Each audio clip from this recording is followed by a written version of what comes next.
रे पगली तोरे नामवा से लोग बदनाम करेला। रे पगली तोरे नामवा से लोग बदनाम करेला। प्यार कइले रही दिल लगइले रही सब अभी है कहेला। रे पगली तोरे नामवा से लोग बदनाम करेला। रे पगली तोरे नामवा से लोग बदनाम करेला।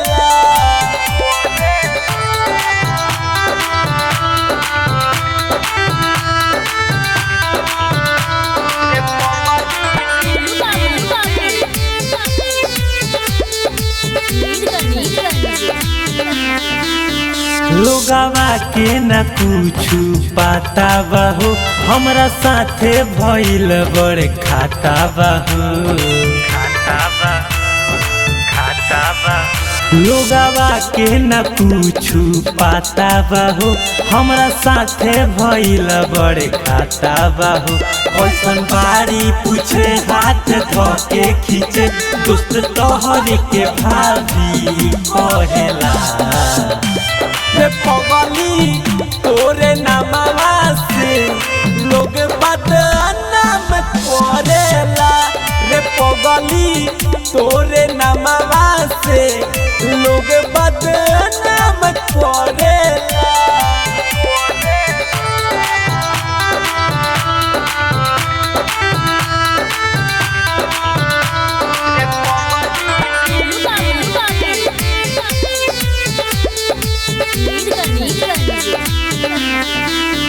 राजमीते से काम मजबूरी रहे अभिषेक नीडू के साथ का जरूरी रहे।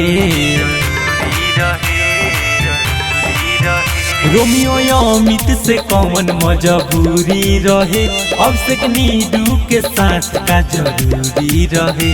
दर्द सहतानी नाही कहतानी घुटी घुटी के दिला भाई रोएला।